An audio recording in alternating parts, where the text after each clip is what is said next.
L'appel est arrivé un mercredi, un jour assez ordinaire pour que j'aie encore l'haleine de café et des post-it collés à ma manche à cause de la précipitation du matin. Je venais à peine de m'asseoir sur ma chaise de bureau quand mon téléphone s'est allumé avec un numéro inconnu, pas d'identifiant de l'appelant, aucune raison de répondre, mais je l'ai fait quand même. Bonjour, suis-je bien en ligne avec Nora Delaney? J'ai hésité. Oui. Ici Charles, de la Liberty National Bank. Nous vous appelons au sujet de votre solde hypothécaire de 523 000 $. Nous avons renvoyé plusieurs avis, mais... Je n'ai pas d'hypothèque, ai-je répondu, la voix plus dure que je ne l'aurais voulu. Vous devez faire erreur. Un silence. Madame, le dossier que nous examinons contient votre nom, votre date de naissance et votre numéro de sécurité sociale.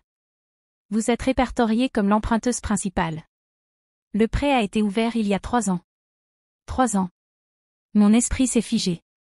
C'était l'année où Méline, ma petite sœur, avait commencé à parler d'acheter une maison. Elle appelait ça son nouveau départ, disait qu'elle voulait quelque chose de suffisamment grand pour fonder une famille. Je me souvenais d'elle agitant des photos Pinterest au-dessus de la table du dîner, riant des scores de crédit comme si c'était des blagues idiotes. Maman avait dit, on trouvera une solution. La famille trouve toujours un moyen. Mais pas de cette façon. J'ai mis fin à l'appel poliment, d'une manière ou d'une autre, puis je suis restée là, fixant le vide pendant 1 minute entière. Le bourdonnement du ventilateur de mon ordinateur remplissait le silence. Mes paumes étaient moites, ma bouche sèche. Je me répétais que ça devait être une erreur, un malentendu, une faute de frappe peut-être, quelqu'un avec le même nom dans le même état. Mais mon instinct n'y croyait pas. J'ai fouillé dans le tiroir à côté de mon lit, remuant de vieux bulletins de paie et des cartes d'anniversaire. J'ai retrouvé la dernière lettre que j'avais reçue de Liberty, un prospectus banal que j'avais jeté des mois auparavant. Je n'y avais pas prêté attention à l'époque. Maintenant, cela ressemblait à un avertissement que je n'avais pas su lire. Je me suis assise par terre dans mon appartement, entourée d'enveloppes et de feuilles volantes, regardant ma vie en miettes.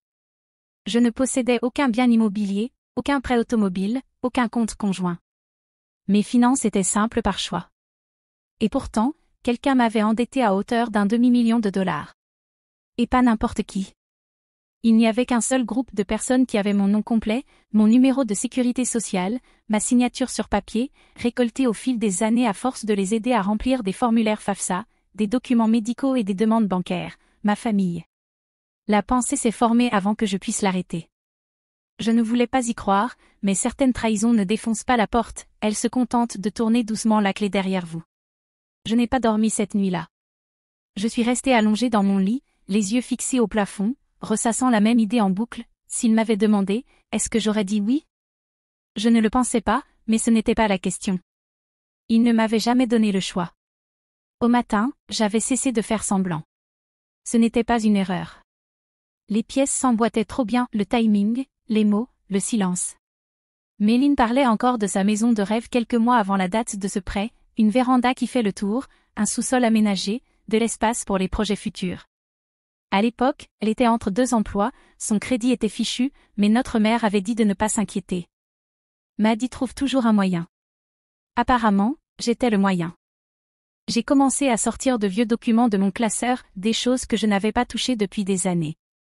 Anciens formulaires fiscaux, copies de sécurité sociale, police d'assurance que j'avais co-signées quand maman avait été opérée. Là, de ma propre écriture, se trouvaient les clés du royaume, tout ce dont quelqu'un aurait besoin pour usurper mon identité. Et je leur avais tout remis, morceau par morceau, parce que j'étais la responsable, celle qui répare, la fille discrète qui ne fait pas de vagues.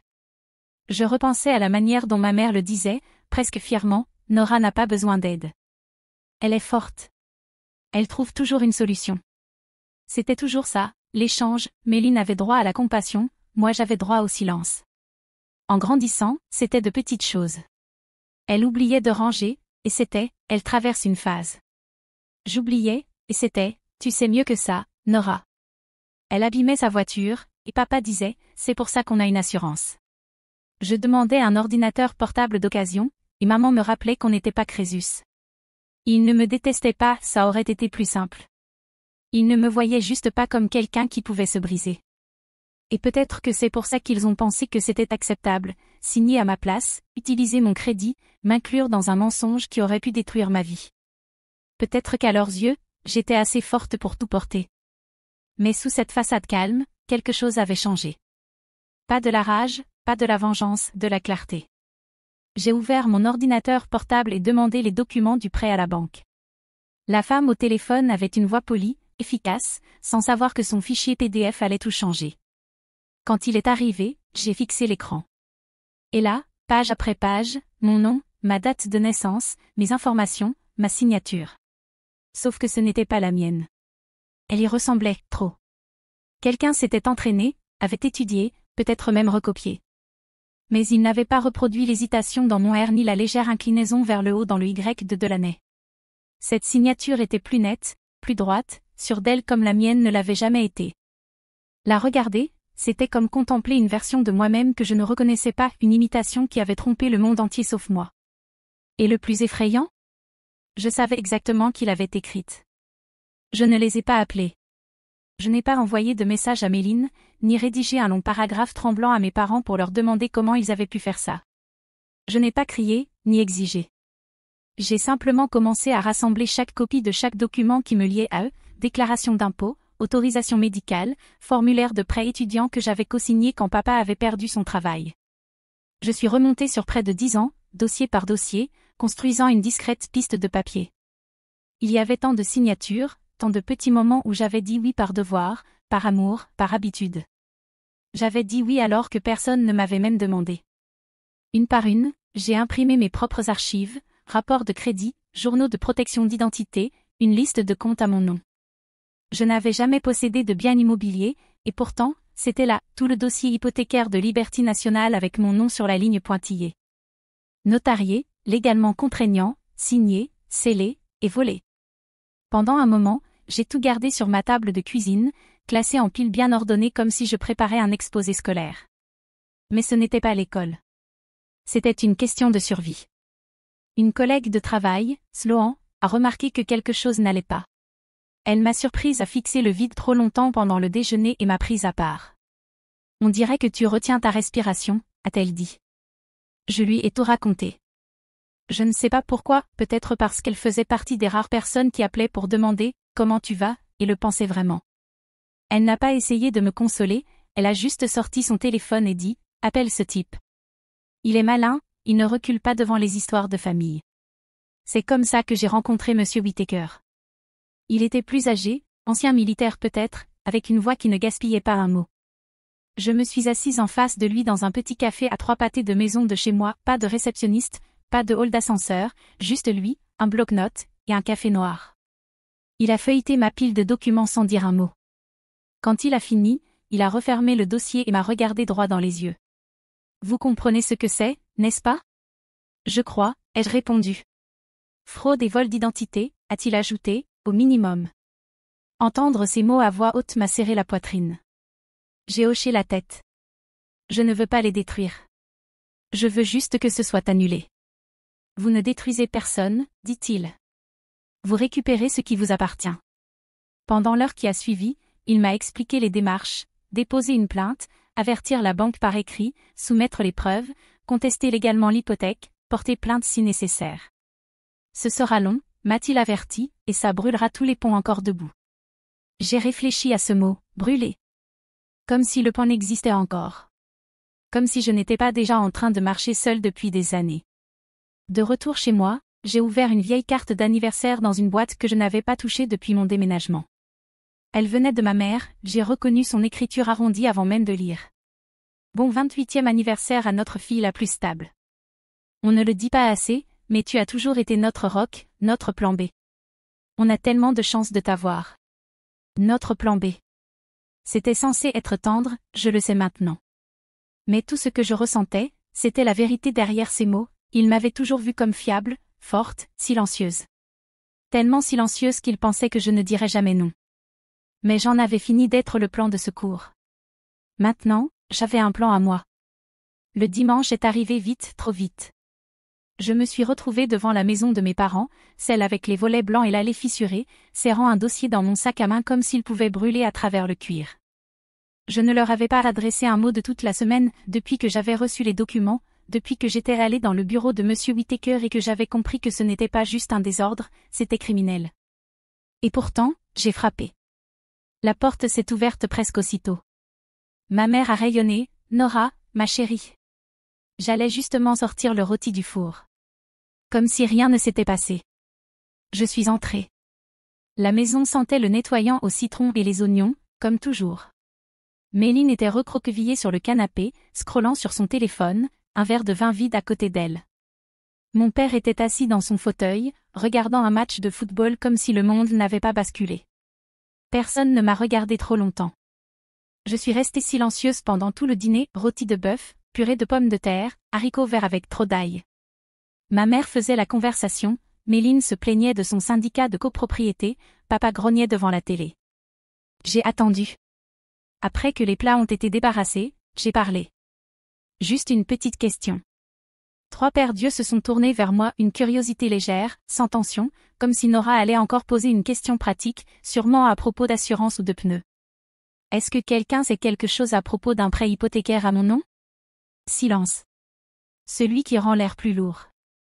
Les épaules de Méline se sont raides. Le sourire de ma mère est resté figé à mi-parcours. Mon père s'est raclé la gorge.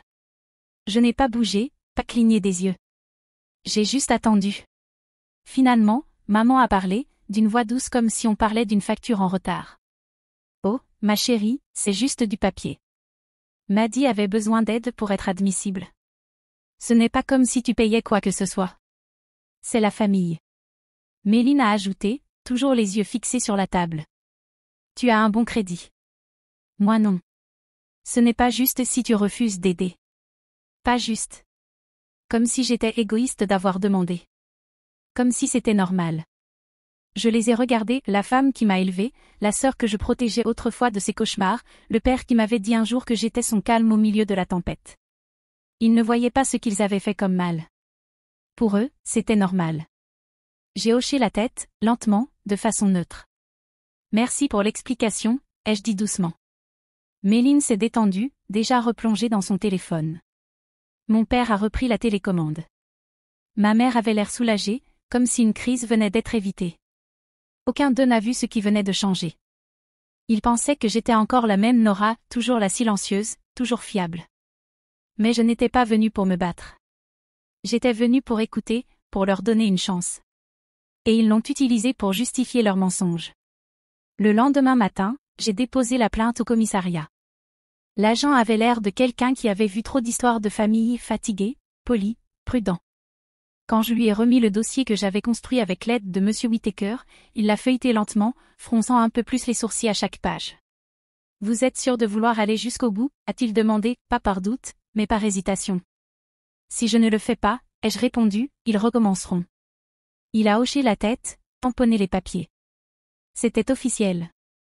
Cet après-midi-là, j'ai envoyé la lettre recommandée à Liberty National.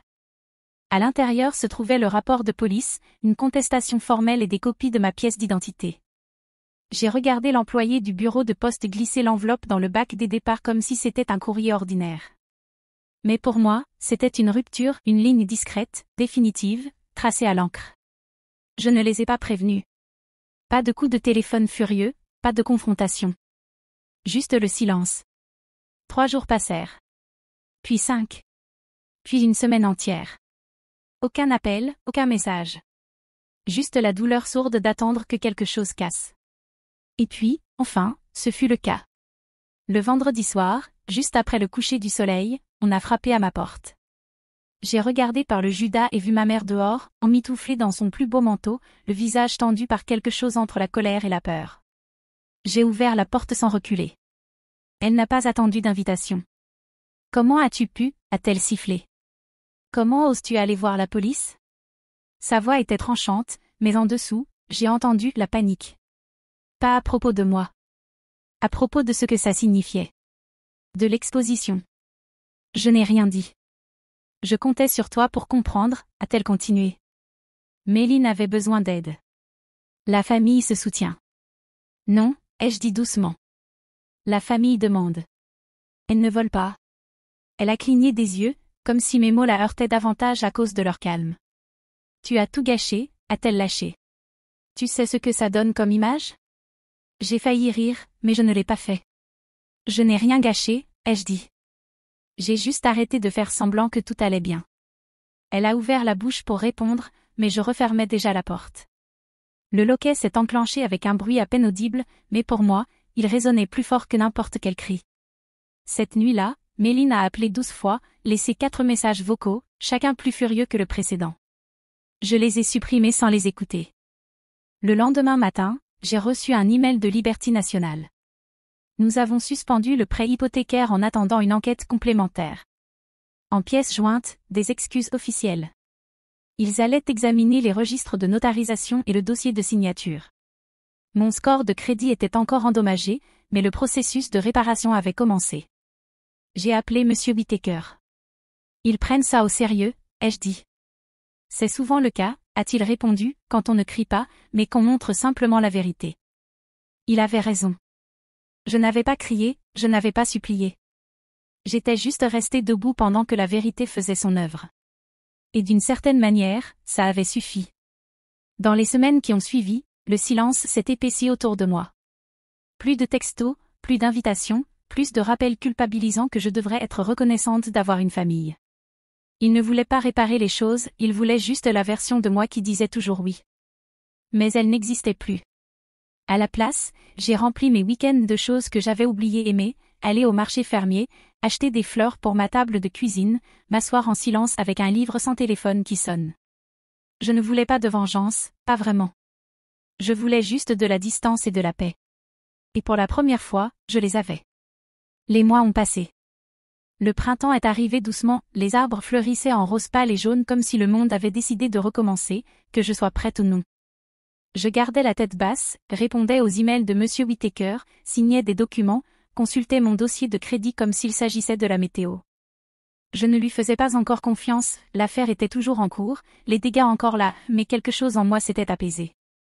Je passais mes week-ends en mouvement, randonnée, poterie au centre communautaire, bénévolat à la bibliothèque le samedi. Rien de spectaculaire, mais c'était à moi, des heures qui n'appartenaient à personne d'autre. Un matin, je tenais mon stand à une foire artisanale locale, entourée de mugs et de bols dépareillés que j'avais façonnés avec des mains encore hésitantes. Une femme prit une pièce intitulée « Reprise », une tasse légèrement de travers, lisse par endroits, imparfaite par d'autres. Elle la fit tourner dans sa paume. Pourquoi ce nom? Je haussai les épaules. Parce que ça n'était pas censé exister, mais ça existe. Elle sourit, paya en liquide, et s'éloigna. Ce soir-là, je m'assis sur mon balcon avec une tasse de thé et le premier vrai silence que j'avais gagné depuis des années, pas le silence d'être ignoré, mais celui d'être enfin non revendiqué. C'est alors que je les vis, ma mère, mon père, et Méline, debout au bord du parking près de mon immeuble, comme s'ils ne savaient pas s'ils devaient s'approcher ou faire demi-tour. Ils semblaient plus petits que dans mes souvenirs. Le maquillage de Méline était coulé, la chemise de mon père froissée et sortie de son pantalon, et ma mère serrait son sac contre elle comme si c'était la seule chose solide qu'il lui restait. Je descendis les escaliers lentement, sans me presser, sans me cacher. Lorsqu'ils m'aperçurent, ils se figèrent. « Nora ?» commença ma mère, la voix tremblante. « On a fait des erreurs, mais on reste une famille. » Méline fit un pas en avant. « J'ai juste besoin d'aide, juste pour un moment. S'il te plaît, ne nous ferme pas la porte. » Il n'y avait plus de feu en moi, plus de colère, juste un calme profond, immobile, né du fait que je savais qu'ils n'étaient pas là parce qu'ils m'aimaient. Ils étaient là parce qu'ils avaient à nouveau besoin de moi. Je posai mon sac et les regardai, vraiment regardai, chacun d'eux. « J'espère, dis-je lentement, que vous comprendrez un jour ce que signifie vraiment être une famille. Mais ce n'est pas quelque chose qu'on peut voler, ni simuler, ni attendre quand ça vous arrange. » Je glissai la main dans la poche de mon manteau et en sortis une enveloppe manille. À l'intérieur, il y avait une copie imprimée du document hypothécaire falsifié, mon nom, leur signature, et un tampon rouge en travers sur lequel était écrit simplement « Annulé ». Derrière, se trouvait autre chose, une carte d'anniversaire d'il y a des années, celle qui disait « Tu as toujours été notre plan de secours ». Je tendis l'enveloppe à ma mère.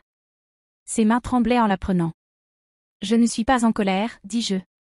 Plus maintenant. » Elle ouvrit la bouche pour parler, mais je ne lui laissai pas le temps.